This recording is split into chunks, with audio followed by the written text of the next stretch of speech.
नमस्कार, मैं हूं रंजना। आप देख रहे हैं सोका टाइम्स।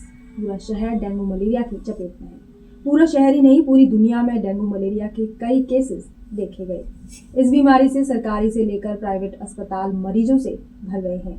मौसम परिवर्तन के साथ बीमारियां बढ़ती जा रही हैं। ऐसे में डेंगू मलेरिया के मामले बढ़ने शुरू हो गए हैं। फरीदाबाद शहर तो इसकी चपेट में है ही, कई शहर भी इसके प्रकोप से बचे नहीं हैं। डेंगू मलेरिया को लेकर WHO ने अपनी जारी रिपोर्ट के आधार पर इस बीमारी को सबसे ज्यादा खतरनाक बताया है। अगर इस बीमारी का उपचार ना किया जाए तो व्यक्ति की मौत भी हो सकती है। बदलते मानसून के साथ मलेरिया, डेंगू, चिकनगुनिया के मच्छर पनपने लगते हैं। डेंगू फैलाने वाले मच्छर जमा पानी में पैदा होते हैं। डेंगू और मलेरिया दोनों ही मच्छरों के काटने से होने वाली गंभीर बीमारियां होती हैं। इन बीमारियों को फैलाने वाले मच्छरों की पहचान करना बेहद जरूरी है ताकि इनसे बचाव के उपाय किए जा सके। WHO के अनुसार एडिस इजिप्टी और एटिज एल्पोपिक्टस मच्छर का बदला स्वरूप है। एंटीबायोटिक के अत्यधिक सेवन से मच्छरों ने भी खुद को इसके अनुकूल बना लिया है, जिससे मरीजों की संख्या में बढ़ोतरी हो रही है। डेंगू या मलेरिया होने पर कैसे पता चलेगा कि डेंगू या मलेरिया हुआ है? डेंगू होने पर रोग प्रतिरोधक क्षमता कम हो जाती है, प्लेटलेट्स कम होने लगती हैं, जिससे शरीर में कमजोरी आने लगती है। वहीं बुखार के साथ सिर दर्द, मांसपेशियों और जोड़ों में दर्द के अलावा नाक बहना, खांसी, आंखों के पीछे दर्द जैसे लक्षण देखे जा सकते हैं। इस बीमारी में एंटीबायोटिक दवा या कोई टीका नहीं है, बल्कि साफ सफाई और स्वच्छता से ही इस बीमारी को होने से रोका जा सकता है। देश भर में इस बीमारी से 1000 से अधिक मामले सामने आ रहे हैं। वहीं फरीदाबाद में भी डेंगू मलेरिया का बढ़ता प्रकोप जारी है। इस बीमारी के और क्या क्या बचाव हो सकते हैं, उसके लिए हम पहुंचे BK अस्पताल, जहां BK अस्पताल के CMO अशोक कुमार से बात की। जिला फरीदाबाद में अभी तक 28 केस मलेरिया के और 129 केस डेंगू के आ गए हैं। और अभी स्थिति हम इसको नियंत्रण में ही कह सकते हैं कि हमारी जो रैपिड एक्शन टीम है वो घर घर जाकर और जो मच्छर के जो लार्वा हैं उनको जांच करती है और जिस घर में इस तरह के लार्वा पाए जाते हैं उन्हें नोटिस देती है। अगर बार बार मिलते हैं तो उन्हें जुर्माना भी लगाया जाता है।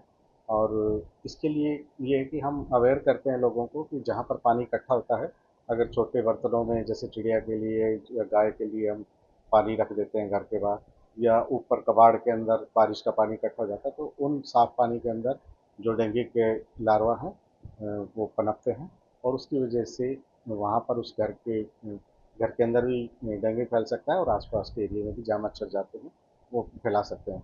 जहाँ बड़ा एरिया है उसके अंदर किनारों पर काला तेल डालकर और बीच में गम्बूजिया मछली है, हमारे 4 जगह हैचरी बनी हुई है जिले के अंदर, वहाँ से गम्बूजिया फिश हैं उनको उन बड़े जगह के अंदर हम डालते हैं। और जो कॉरपोरेशन है उनसे हमारा रिक्वेस्ट रहती है कि जो अर्बन एरिया के अंदर है, जहाँ स्लम है, जहाँ मच्छरों की तादाद ज़्यादा है, वहाँ पर फॉगिंग कराती है। गाँव के अंदर BDPO से या पंचायत के राज महकमे से हम फॉगिंग के लिए करते हैं। जहाँ केस निकलता है वहाँ पर स्वास्थ्य विभाग फॉगिंग करवाता है। अगर आंकड़ों की बात करें तो पिछली बार से स्थिति अभी बेहतर दिखाई दे रही है, क्योंकि 189 केस पिछले साल आए थे और अभी इस बार 129। जी। और अब क्योंकि जैसे सर्दियाँ शुरू हो गई तो ऐसे में डेंगू और मलेरिया का जो है वो अब डाउन की तरफ है।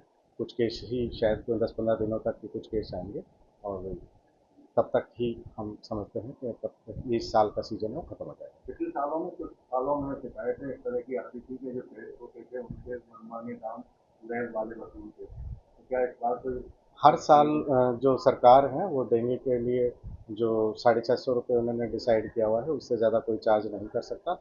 और सरकारी जो हॉस्पिटल्स हैं उनके अंदर लैब के अंदर ही जांच शुरू होती है।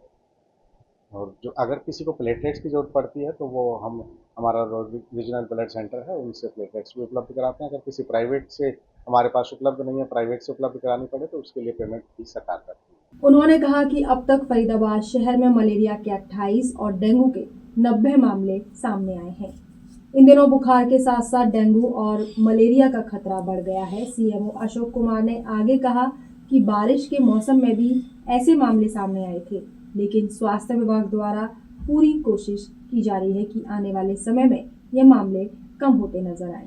वहीं शहर के शहरी और ग्रामीण क्षेत्रों में फॉगिंग सिस्टम भी लागू कर दिया गया है, जिससे मलेरिया और डेंगू के मच्छर ना पनप सके।